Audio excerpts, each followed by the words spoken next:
শীতের আমেজ বাড়ার সাথে সাথেই দেশে বাড়ছে প্রাণঘাতী নিপা ভাইরাসের আতঙ্ক। সুস্বাদু পানীয় কাঁচা খেজুরের রস এখন হয়ে দাঁড়িয়েছে প্রাণনাশের কারণ। রোগতত্ত্ব, রোগ নিয়ন্ত্রণ ও গবেষণা প্রতিষ্ঠান IEDCR জানাচ্ছে, দেশের 64 জেলার মধ্যে 35টিতেই ছড়িয়ে পড়েছে নিপা ভাইরাস। বিশেষ করে ফরিদপুর, রাজবাড়ী, নওগাঁ ও লালমনিরহাট জেলাগুলো এখন উচ্চ ঝুঁকির তালিকায়।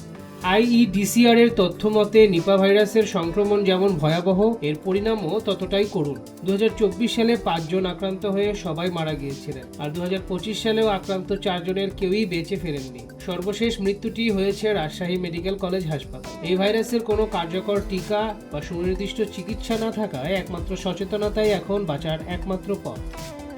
IEDCR এর বৈজ্ঞানিক কর্মকর্তা শারমিন সুলতানা জানিয়েছেন, নিপাহ একটি অত্যন্ত মারাত্মক ভাইরাস। প্রায় 72% আক্রান্ত মানুষের মৃত্যু ঘটে।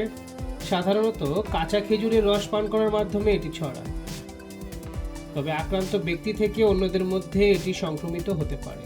বিশেষজ্ঞরা বলছেন, বাদুড়ের লালা বা মলমূত্র খেজুরের রসের সঙ্গে মিশে এই ভাইরাস ছড়ায়। এছাড়া বাদুড়ের আংশিক খাওয়া বা পোকায় কাটা ফল খেলেও আক্রান্ত হওয়ার ঝুঁকি থাকে।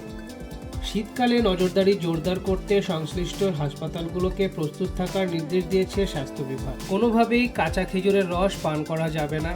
আংশিক খাওয়া বা পোকায় কাটা ফল বর্জন করতে হবে। যে কোনো ফলমূল খাওয়ার আগে পরিষ্কার পানিতে ভালোভাবে ধুয়ে নিতে হবে। আক্রান্ত রোগীর সংস্পর্শে এলে সাবান ও পানি দিয়ে দ্রুত হাত ধুয়ে ফেলতে হবে। নিপা ভাইরাসের লক্ষণ দেখা দিলে কালক্ষেপণ না করে দ্রুত নিকটস্থ সরকারি হাসপাতালে যাওয়ার পরামর্শ দিয়েছেন চিকিৎসকেরা।